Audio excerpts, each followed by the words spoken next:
इस भयानक दृश्य को देख सभी डर गए। तभी प्रिया ने देखा कि चारों ओर से सफ़ेद साए उन्हें घेर रहे थे। वे धीरे धीरे आगे बढ़ रहे थे। हर साया बुरी तरह झुलसा हुआ दिख रहा था, उनकी आंखों से खून बह रहा था। अजय ने चिल्लाते हुए कहा, हमें यहाँ से भागना होगा। वे भागने लगे, लेकिन जंगल में कोई राह नहीं दिख रही थी। ऐसा लग रहा था कि पेड़ पौधे भी उन्हें पकड़ने के लिए आगे बढ़ रहे हों। राहुल और अजय पूरी ताकत लगाकर भागे, लेकिन एक आवाज़ ने उनके कदम रोक दिए, तुम भी हमारी तरह यहीं रहोगे हमेशा के लिए। देखते ही देखते अजय हवा में उठा और घुटन भरी चीख के साथ गायब हो गया। दोस्तों, वीडियो में आगे बढ़ने से पहले आपसे एक छोटा सा निवेदन है, वीडियो को लाइक और जी के यूट्यूबर चैनल को सब्सक्राइब जरूर करें। तो चलिए वीडियो को शुरू करते हैं। गहरे जंगलों के बीच स्थित था कालवन, एक ऐसा जंगल जहां जाने की हिम्मत कोई नहीं करता था। सदियों से यह जंगल खौफ का दूसरा नाम बन चुका था। लोक कथाओं के अनुसार जो भी इस जंगल में प्रवेश करता फिर कभी लौटकर नहीं आता। गांव वालों का मानना था कि वहां आत्माएं भटकती हैं, जिनकी चीखें रात के सन्नाटे को चीर देती हैं। एक दिन 5 दोस्त राहुल, समीर, रीना, अजय और प्रिया साहसिक यात्रा पर निकल पड़े। वे कालवन के रहस्य से पर्दा उठाना चाहते थे। स्थानीय लोगों ने उन्हें बहुत समझाया, लेकिन रोमांच के दीवाने इन युवकों ने किसी की न सुनी और जंगल में प्रवेश कर गए। जंगल में घुसते ही एक अजीब सी ठंडक ने उन्हें घेर लिया। वहां न तो पक्षियों की आवाज़ थी और न ही किसी जानवर की। केवल हवा की सरसराहट और सूखी पत्तियों के चरमराने की आवाज़ सुनाई दे रही थी। अचानक रीना को लगा कि कोई उसकी पीठ पर सांस ले रहा है। उसने पलट कर देखा, लेकिन वहां कोई नहीं था। रात गिरते ही जंगल का माहौल और भी डरावना हो गया। तभी अजय को पास की झाड़ियों में हलचल महसूस हुई। उसने टॉर्च जलाकर देखा तो वहां एक सफ़ेद छाया दिखी, जो धीरे धीरे हवा में तैरती हुई उनकी ओर बढ़ने लगी। समीर घबराकर पीछे हटा। तभी उसके कानों में एक बुदबुदाती आवाज़ आई, तुम्हें यहाँ नहीं आना चाहिए था, अब कोई नहीं बचेगा। और अगले ही पल समीर की चीखों से जंगल गूंज उठा। समीर हवा में उछल गया, जैसे कोई अदृश्य शक्ति उसे उठा रही हो। उसकी आंखें सफ़ेद पड़ चुकी थीं और मुंह से काला धुआं निकल रहा था।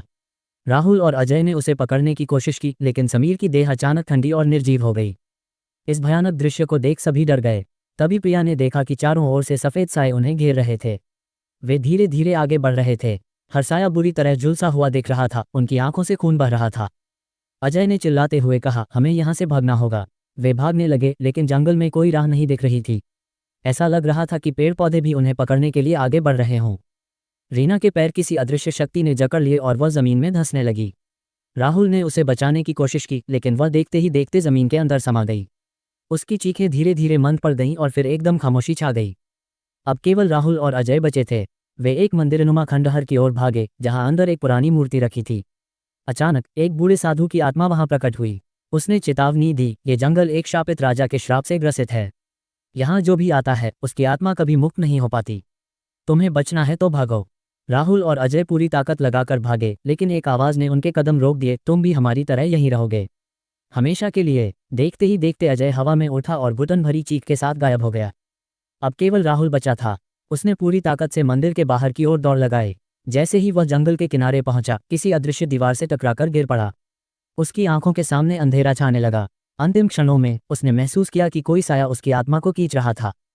कालवन ने एक बार फिर अपने शिकार को निगल लिया था। अगले दिन गांव वालों को जंगल के पास केवल कुछ फटे कपड़े और जले हुए पैरों के निशान मिले। और इस तरह जंगल का आतंक हमेशा की तरह बना रहा, अजय, अनसुलझा और भयानक। राहुल और उसके दोस्तों के गायब होने के बाद कोई भी उस जंगल का नाम तक लेने से घबराने लगा। परंतु इस बार एक और समूह ने जंगल में जाने की ठानी। वे थे विक्रम, सोनिया, दीपक और अरुण। विक्रम, जो एक खोजी पत्रकार था, उसने राहुल और उसके दोस्तों की गुमशुदगी के बारे में सुनकर इस रहस्य से पर्दा उठाने का निश्चय किया। उसकी दोस्त सोनिया, एक पैरानॉर्मल रिसर्चर, दीपक और अरुण ने भी इस मिशन में उसका साथ दिया। रात होते ही चारों जंगल में प्रवेश कर गए। वातावरण में अजीब सन्नाटा पसरा हुआ था, हवा में अजीब सी ठंडक थी। सोनिया के कैमरे ने कुछ अजीब ऊर्जाओं को कैद करना शुरू कर दिया।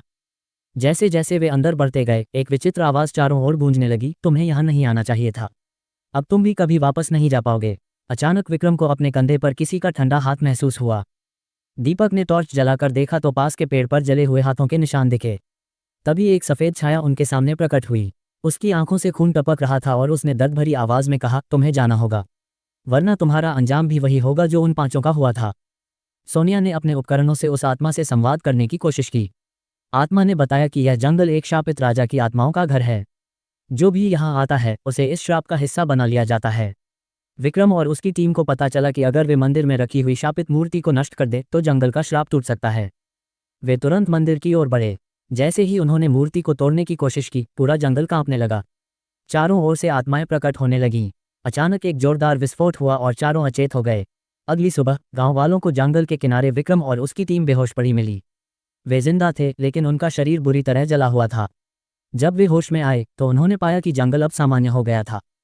विक्रम, सोनिया, दीपक और अरुण अब जंगल से बाहर थे, लेकिन उन्हें बार बार अजीब सपने आने लगे। सपनों में वे वही सफ़ेद छायाएं देखते जो जंगल में उन्हें घेर रही थीं।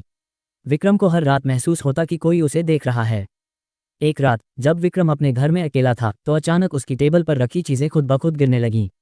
टेबल के शीशे पर खून से लिखा था, तुमने हमें आज़ाद नहीं किया, तुमने सिर्फ हमें और गुस्से में डाल दिया। विक्रम के रोंगटे खड़े हो गए। उसने तुरंत सोनिया को फ़ोन किया। सोनिया ने विक्रम को बताया कि उसने पुरानी किताबों में पढ़ा था कि मूर्ति को तोड़ने से आत्माएं मुक्त नहीं होती, बल्कि और ज़्यादा शक्तिशाली हो जाती हैं। उन्हें पूरी तरह से शांत करने के लिए एक विशेष अनुष्ठान करना होगा, जिसमें जंगल के सबसे पुराने भाग में जाकर आत्माओं से संवाद करना होगा। दीपक और अरुण भी इस मिशन में शामिल हो गए। चारों फिर से कालवन जंगल की ओर बढ़े। इस बार जंगल पहले से ज्यादा भयानक लग रहा था। वहां पेड़ों पर खून के निशान थे और हवा में अजीब सी गंध थी। जैसे ही वे जंगल के मध्य पहुंचे, उनके चारों ओर आत्माएं प्रकट हो गईं। ये वही आत्माएं थीं जिन्होंने पहले उन्हें चेतावनी दी थी। उन्होंने चीखते हुए कहा, तुम्हें यह नहीं करना चाहिए था, अब हम कभी भी शांति से नहीं रह पाएंगे। सोनिया ने अनुष्ठान की तैयारी शुरू की, लेकिन तभी विक्रम हवा में उड़ गया और उसकी आंखें सफ़ेद पड़ गईं। आत्माओं ने उसे अपने कब्जे में ले लिया था। सोनिया ने मंत्र पढ़ना शुरू किया, जिससे आत्माएं तड़पने लगीं। तभी अचानक जंगल की जमीन हिलने लगी और एक प्राचीन तहखाना उभर आया। वे सभी उस तहखाने के अंदर गए। वहां एक पुरानी किताब रखी थी, जिसमें लिखा था कि यह जंगल एक श्रापित तांत्रिक की आत्मा का वास है, जिसने मरने से पहले प्रतिशोध की प्रतिज्ञा ली थी। जब तक उस तांत्रिक की अस्थियां नष्ट नहीं की जाएंगी, आत्माएं मुक्त नहीं होंगी। विक्रम अब भी आत्माओं के प्रभाव में था। दीपक और अरुण ने मिलकर उसे संभाला, जबकि सोनिया ने अनुष्ठान को पूरा किया। उन्होंने तांत्रिक की अस्थियां जला दीं। अचानक एक तेज रोशनी हुई और आत्माएं चीखती हुई गायब हो गईं। विक्रम भी होश में आ गया। कालवन जंगल का श्रापित रहस्य खत्म होने का नाम नहीं ले रहा था। विक्रम, सोनिया, दीपक और अरुण ने तांत्रिक की अस्थियों को जलाकर आत्माओं को मुक्त करने की कोशिश की थी, लेकिन जंगल की गूंजती हुई रहस्यमयी हंसी ने यह संकेत दिया कि कुछ अब भी अधूरा था। विक्रम को रात में अजीब सपने आने लगे, जिनमें एक छायामयी आकृति उसे बुला रही थी। वह ये समझने लगा कि आत्माएं पूरी तरह मुक्त नहीं हुई हैं। सोनिया ने पुरानी किताबों को फिर से खंगाला और पाया कि तांत्रिक का असली श्राप उसकी अस्थियों को जलाने से नहीं, बल्कि एक विशेष बलिदान से खत्म होगा। उन्हें एक पवित्र अग्नि यज्ञ करना होगा और जंगल में बची हुई ऊर्जा को पूरी तरह समाप्त करना होगा।